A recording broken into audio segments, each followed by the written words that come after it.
There is peace at the end of the tunnel, no matter the path you take to get there. Peace, family. I'm your host, Guruji Chastity, and today you'll learn 3 important tips on how to heal your relationship with your mother and heal your mother wound. All right, let's go ahead and get into it. Tip number 1, find a safe space. You need loving mirrors. You need a safe space so that you can get clear on what you need and then share it with your mother. Okay? This is how you learn to set healthy boundaries so you can see what's unhealthy and clean it up. So your mother wound provides a significant amount of contrast, right? It adds a significant amount of contrast in your life. Not for you to deem it an issue or a problem or be mad or all wadded up at your mother, or just wadded up in your energy and can't create or live or feel how you want to feel. The contrast of your mother wound is intended to show you what you actually want. Any contrast, for that matter, is intended, any contrast for that matter is intended for you to feel the discomfort of your current experience and to help guide you toward what you actually want. And so if you remove yourself from the so-called contrast, i.e. your mother wound or your mother experiences, if you remove yourself from this contrast, what you're giving yourself an opportunity to do is to set up healthy boundaries around those aspects of yourself that need protecting, that need some extra vigilance as you continue on your healing journey, as you continue to figure out what is your mother wound actually trying to tell you. I will say at the beginning, before I even knew I had a mother wound or I was even calling it a mother wound, I was just looking at the contrast and being like, this is a lot of contrast in my reality. I don't like it. I don't need it. And I was upset at the person providing the contrast, i.e. my mother. But once I started to view it from this really cool perspective of contrast, and the contrast is trying to help guide me toward what I actually want, I was like, oh, okay, maybe I can get jiggy with this. You know what I'm saying? Maybe we can see what's going on.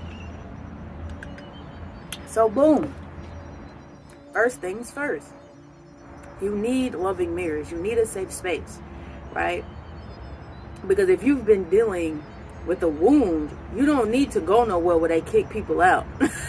You need to go somewhere where they nurture, they look after people, where it's okay to be hurt, so you can heal and nurture yourself or lick your wounds. That's what they say. You need a space where you can lick those wounds. That is important. That is what you need. Okay? Tip number 2. Okay?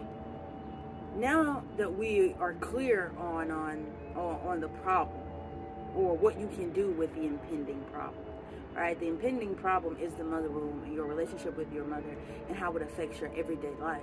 The first thing that you can do to address that wound is to find safe spaces, whether that's with a friend, another mother figure. You develop it with yourself, you develop it with your ancestors, whatever the case may be. That's roadblock number 1. The example of how to do that in your everyday life is, the example or the tool that you can use to help you find a safe space is developing a spiritual practice that supports you as you develop a new relationship with yourself and a new relationship with your mother. Without a defined and committed practice, listen, without a defined and committed practice, she will eat you alive. Okay? She will eat you alive, and you're gonna go home crying and upset at nighttime. Meanwhile, sis gonna be sleeping good. Your mama gonna be sleeping good. The reason why I say that is because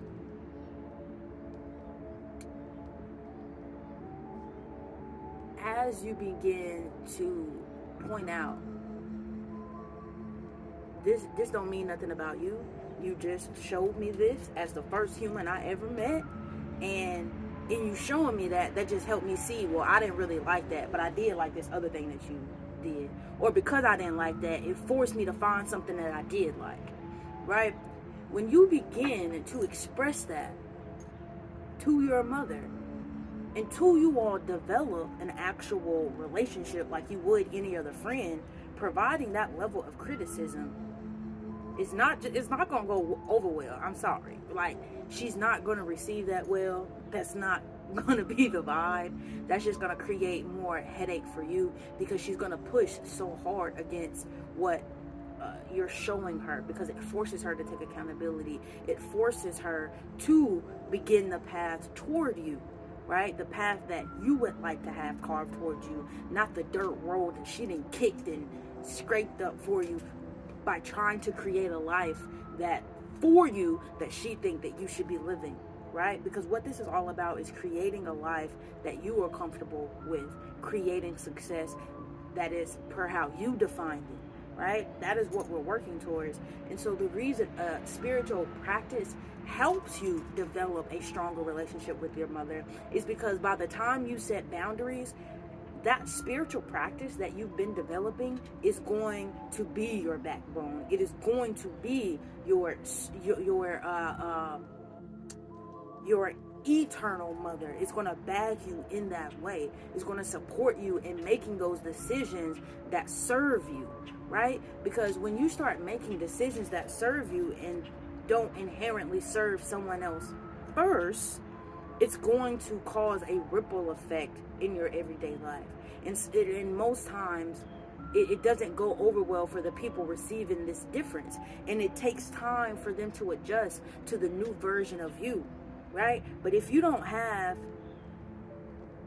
a spiritual core, if you don't have a tight core, in that transition period, as people are getting to learn the new version of you, you might fall, you might stumble, you might start questioning, am I doing the right thing? Is this right?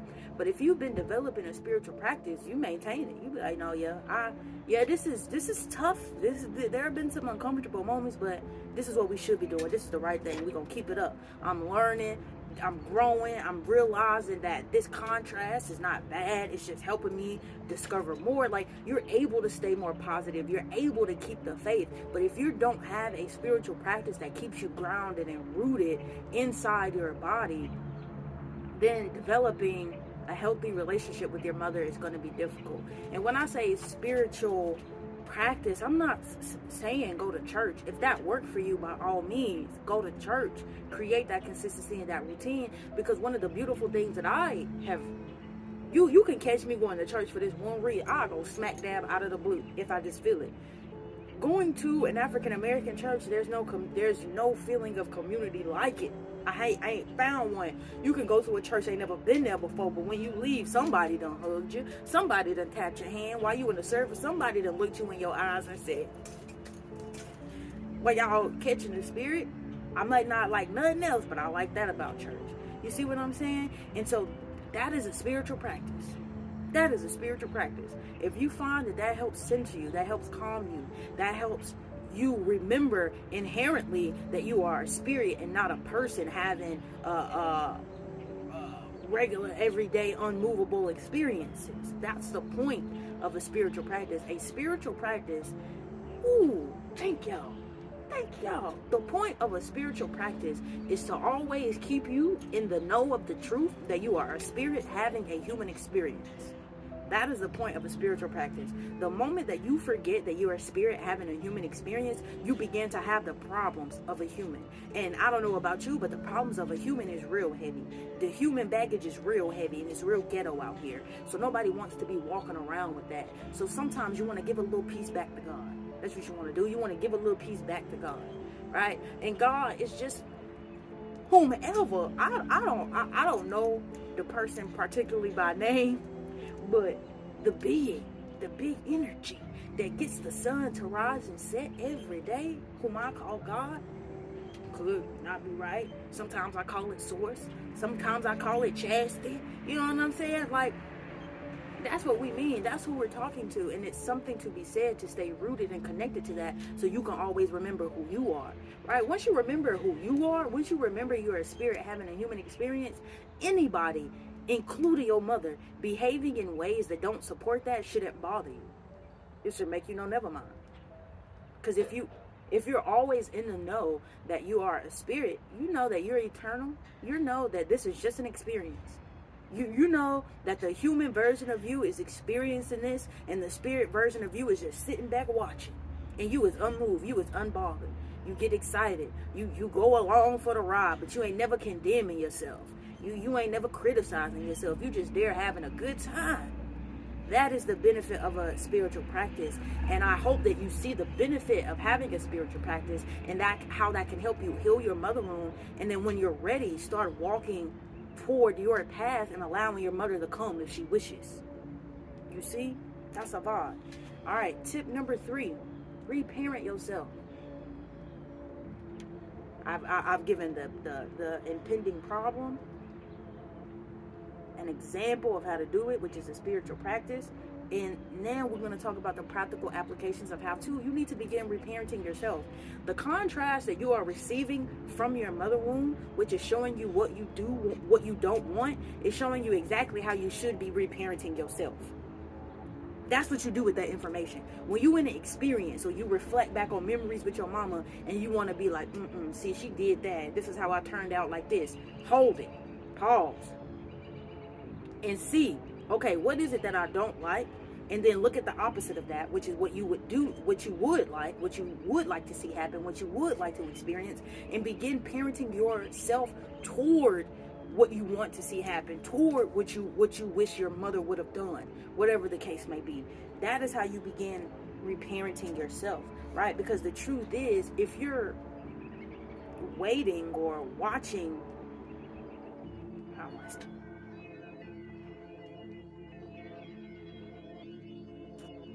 I guess I just say it like this. If you're watching this video, the parenting on your mama behalf is done. It's done.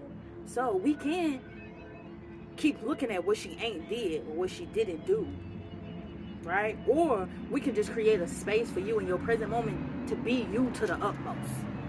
Which one sound better? Which one sound better? Which one feel better? Does it feel better? And this is no shade. This ain't knocking at nobody. Because if you answer this question, I would say, for me, it feels better to do me to the utmost. If I ain't used to doing me to the utmost, yes, I might perceive that might be hard. It might sometimes feel impossible, or it sometimes might feel real difficult. But I would rather go up that path of a challenge than the path of every time I go through something, going back to my mama, telling her, well, this happened and she should, this why, and if you would have helped me when I was a kid, do this, and this. That don't feel as good to me. But even if you say, no, where I'm at right now, sis need to know about herself and I can't let her off the hook, do that. Do that. Not that I'm encouraging toxicity or negativity, but it's like, if that is your path of least resistance, then you do that. And the path of least resistance is just the next step from where you are to get you where you want to be. And your inner child is not going to lead you to where, it's not going to lead you where you ain't trying to go. Because if you trust the process, yes, this may not where you want to be, but it's the next closest step. It's the next closest step. So if calling your mama and telling her how you didn't like that is the next closest step, until you get to the next closest step that is to the path that feels better, then that's fine. That's fine. Because you know what? I was there. When I first started my mother wound journey, like I said before, unbeknownst to me that it was a mother wound, I was, hey sis, you know, I did this and I experienced this and I thought about this, and I was like, yeah, she ain't teach me. Like, sis couldn't get off it. To eventually she was just like, you know, I don't want to keep talking about this with you because I keep feeling like you're blaming me. That forced me to find other ways to express what I was saying, and it just continued to grow and it continued to evolve, because I began to grow and evolve to a point where blaming someone else for what I was experiencing in my everyday life only created more baggage for me, only created more obstacles along my path. And so it's like, well, I'm trying to ease my load, and meanwhile, I'm easing my load, but also putting more shit on my path to clean up along down the line. What if I just didn't do neither one of those? You see what I'm saying? And so reparenting yourself really does give you the opportunity to pick up where your parents left off, or to give yourself what you feel like you didn't get from them. Because there is no benefit in saying you didn't give me something and now I'm finna keep talking about what you ain't gave me. No, I'm gonna just go get it myself. There's nothing wrong with it. There's what? Holla if you give me somebody, go get it yourself. Not that we're out here raising hyper independent people who can't connect with other people and co-meet. That's not what we're doing, but we are creating whole people who can go out into the world and shine their light without getting taken advantage of, without just giving it away for pennies on the dollar. Like, that is what we're doing, and that is the level of healing and the being that you should want to be. You should want to be someone who can shine their light no matter the circumstances. No matter what's happening in your external environment, you should always have the power and the reserves to be you. And if you ain't and your mother wound is in the way, these are some tips and tricks to get you where you trying to be. Shout it low. You feel me? So look, that's the video today. This is what I need you to do. Schedule a connection call with me, right? To hear my 3-step path to healing, because there is a quick and easy process to get her done, right? If you're from Nashville, y'all know about that John Deere. Get her done, right? That's what we're trying to do. We're trying to get her done so she can live the best version and the best life she could ever dream of for herself. So sis, if you out there, you watching this video, call me so we can talk, so we can get clear on what you're trying to create, what obstacles stand in your way, and what action you can take right here, right now, in this present moment. Until next time, I love you. Peace out.